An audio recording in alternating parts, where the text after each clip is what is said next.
My name is Mandi. I'm 32 years old. I'm married. I have 2 kids who are 2 and 3. How long have you been married? I gotta think about that one. 6 years. We've been together 12 years, and we got married on our 6th anniversary. I was born in Austin. Okay, you're in Austin? Yes and no. Austin feels like home, but I didn't really live there until I was 13. I moved all over the place. My parents divorced when I was 3 and a half. Okay. And my dad had custody, and he moved maybe every 6 months until I moved in with my mom and stepdad when I was 13. You know, on the road half the time, who's kind of happy to be in. You know, I spent 2 years of my elementary education not in school. Yeah, 4th grade and 7th grade. I didn't go to school at all. Homeschooled or just didn't go to school? Homeschooled, which meant they bought books, and occasionally my dad would say, like, go get the R encyclopedia and write about something, and that would be like the sum total of schoolwork for the month. So yeah, there's a lot of movement. In my own mind, I define oppression as any of the myriad ways that we, as a people, elevate some and by diminishing others. I think that there are a million ways that we could describe that, but ultimately, the effect is simply keeping some down in order to keep others up. I thought it was much less prevalent. I remember when I was younger, my grandmother and I having a discussion about affirmative action, and it was when I was in high school. And I grew up, my high school experience was in a predominantly white, upper middle class neighborhood. And the discussion all around me was that it was unnecessary, that it was unfair to white people, and I sort of parroted that back to my grandmother. And I said, well, we don't need that. People aren't racist anymore. And my grandmother, who was always so generous with her person, she just said, oh, honey.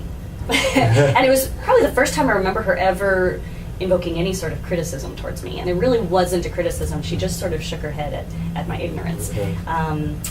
So I would say that definition has changed a lot as I've gotten older. I was definitely surrounded by a discussion of having earned where we were, the people that were around me.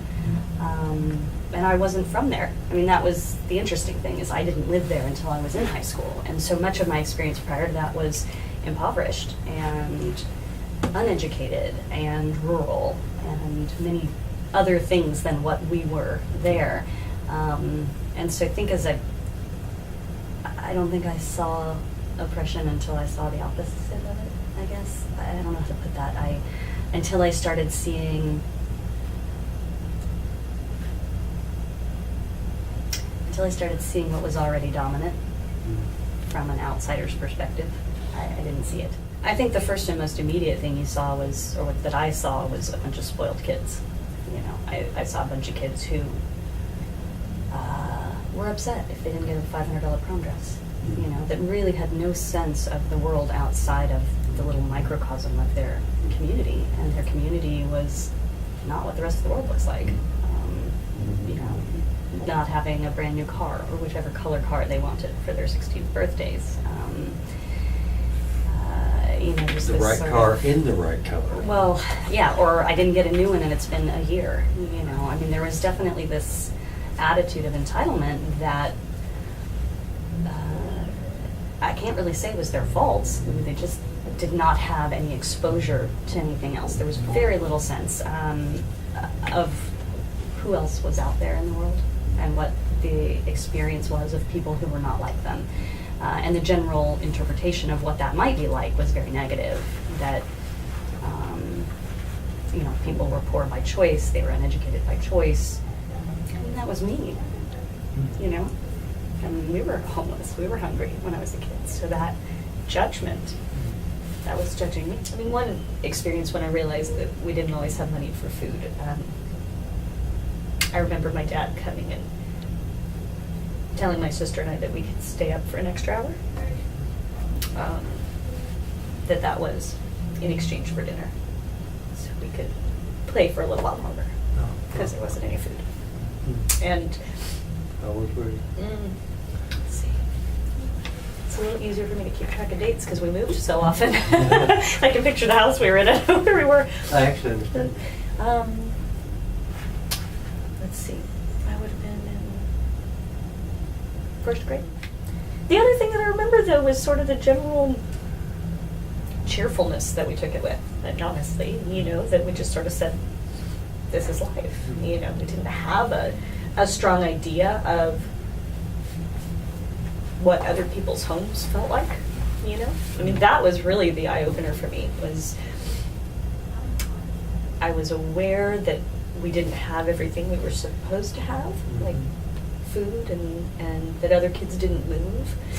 But I didn't know what the inside of other people's houses looked like, in the sense of having a regular bedtime or, having food all the time. And just as simple as that, it didn't get that until I was older. I don't think that really ever hit home until I moved in with my mom and stepdad. And it was different. How so different?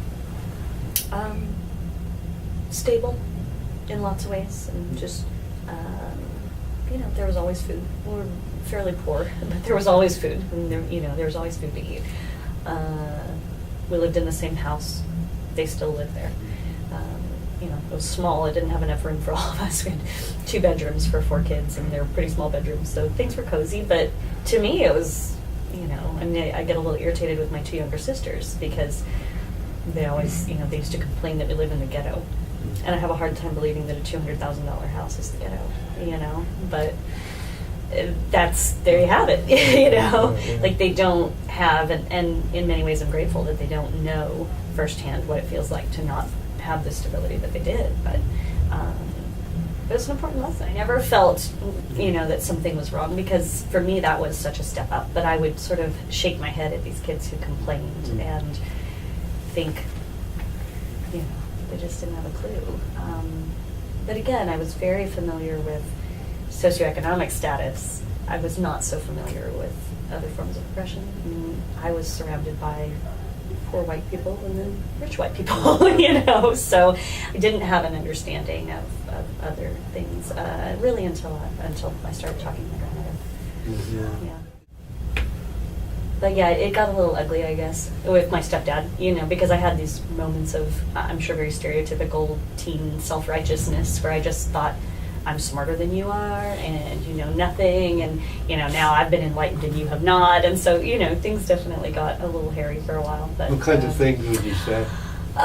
Gosh, I mean, I remember leaving the dining room table more than once, just being melodramatic and slapping my fork down and going, I just can't live like this. I'm sure it was just ridiculous and melodramatic. He was raised in the country in Texas, and he's amazing. He's got a huge heart. He's very generous, but it's a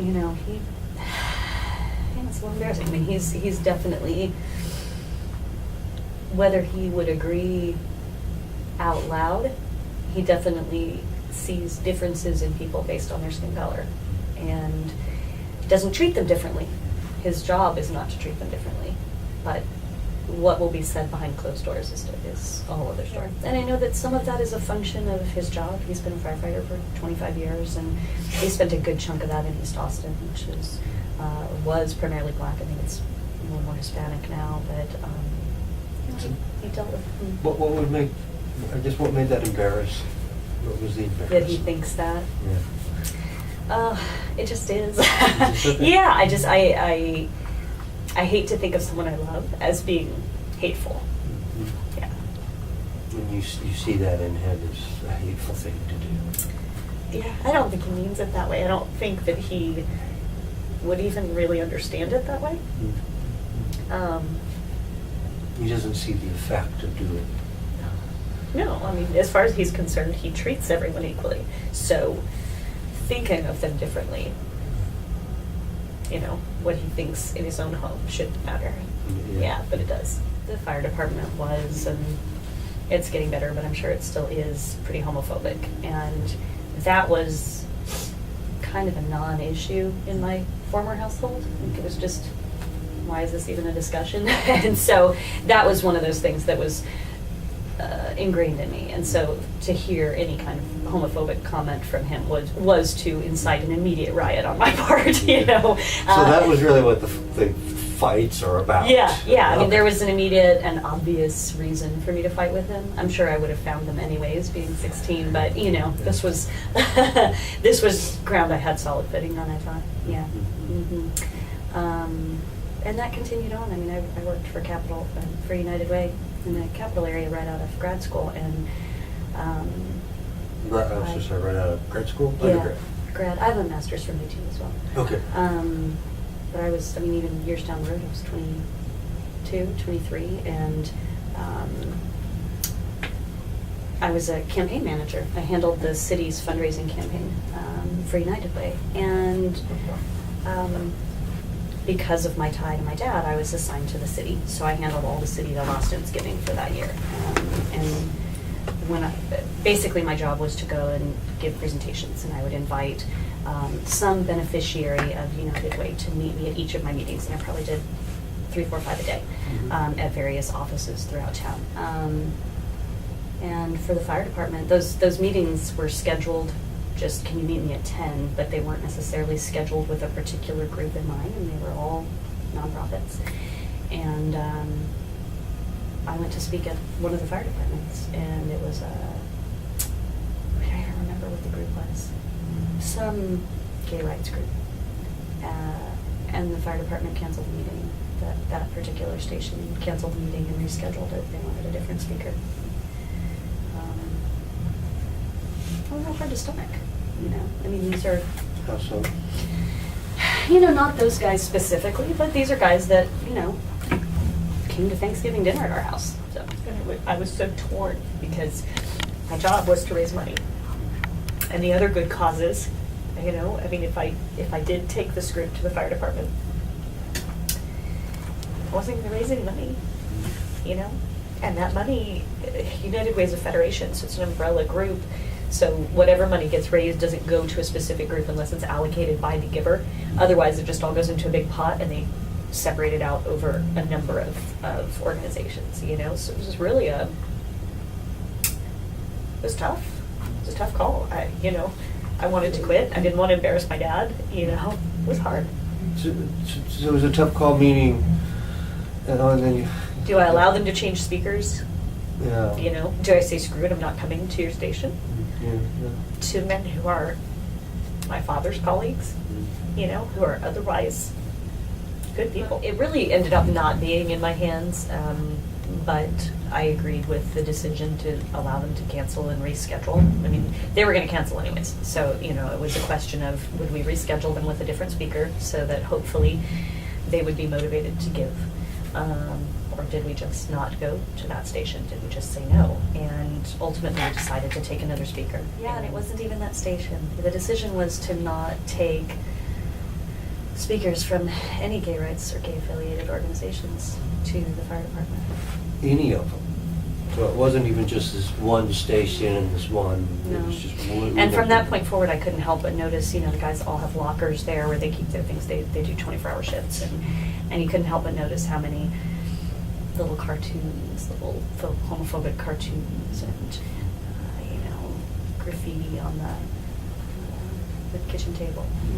I mean, things everywhere. Here's the thing that gets really difficult for me is that I do see in them the same thing that I see in my stepdad, which is, if their call is to go out, they work as EMTs as well. Most of the firemen are certified as EMTs. So they go out on a call, and I can guarantee you that if they went out on a call and it was, for some reason, they knew that this person was gay, I really firmly believe they would receive the same care. It would just be a matter of the jokes afterwards, And so it's tough, because their actions and their thoughts are not the same. I think most of us, intend to do the right thing. We do things that are oppressive unintentionally. I've lived in a lot of places and a lot of different types of places, and you don't meet a whole lot of people who are openly hateful or oppressive. They're out there, but the more insidious oppression, the one that sort of creeps under everyone's doors, that's I'm a good member of the community, I love everyone, and the behavior in general fits that. It's the private thoughts and the ways that we speak, and the ways that we choose a neighborhood, the ways that we spend our money, the ways we spend our time. All of those things I think can amount to oppression, whether or not it's intended. If you refuse to overlook that inconsistency in other people, you can't refuse to overlook it yourself. You have to, if you're aware of it in others, it's impossible not to be aware of it yourself. And that's what I thought I heard you say. What are you becoming aware of in yourself in relation to?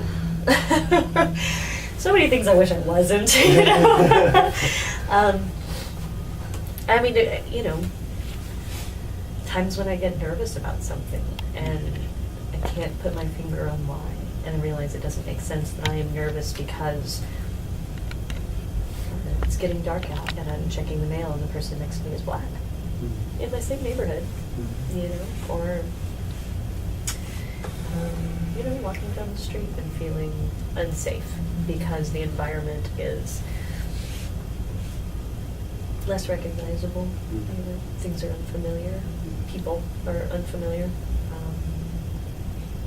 It's sort of a shaming moment when you realize that you're feeling something that isn't right, that you feel like isn't right. Yeah. When I met Carlos, and I certainly became more aware then as well. And when we started dating, he said, are you ready for this? And I was like, well, what are you talking about? So he already had Yeah. knowledge of such things. Yeah, absolutely. But I guess I assumed he was being a bit oversensitive. Yeah. And I found out very quickly he wasn't. I mean, things happened even in Austin, which is, fairly forward-thinking, fairly diverse, I guess. I was shocked. Random, those moments when you don't expect anything out of the ordinary and something just blindsides you. I remember going to a bar at a nice hotel and being asked if he was bothering me. Really? We lived together. I mean, we'd lived together for years. Yeah, being asked if he was bothering me. We had a guy follow us around in a store, screaming and yelling about how all the dirty Mexicans were stealing all the white women. It hurts to think that my amazing, intelligent, smart, funny husband is perceived as not worthy of me. And I often think it's the opposite. That you're not worthy? Yeah, if I had to choose.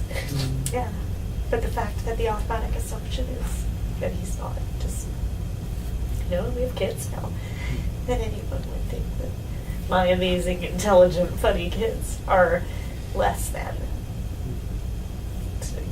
Either one of them is particularly looks Hispanic. They got very light. Carlos's family, many of them have a lot of white skin, and his grandfather and great-grandfather had blue eyes. So mine are. I hate that it doesn't worry me because I think it should more, but I don't worry about them as much as I'm sure, as I know friends of mine whose children look more of their Hispanic heritage do. Your kids look white. They look white. Yeah. A friend of mine says they can pass. She calls it passing. They can pass. And her son can't pass. Yeah, I mean, you're kind of grateful in a sense. I hate that that's the world they live in. But like many things, I mean, I suppose you want whatever is out there for your kids. You want them to have whatever's available to them. In my sort of utopian vision, I would love for there to not be any assumption based on their last name. I would love for them to just internalize that they are every bit as whole, and equal. I would like for them to live in a world that is compassionate, that cares for the lesser, to the extent, ideally that it would no longer exist in. It's almost difficult to imagine it gone, isn't it? No, yeah, I can't. I'm watching you, Yeah. I can't imagine. Yeah, so- I can't imagine it. In their lifetime, what I would hope for, that I think is a reasonable hope, is that the world becomes so mixed up, melted together, that there are so many more ways to look at human beings than just the couple of categories we have. I would like to see opportunity,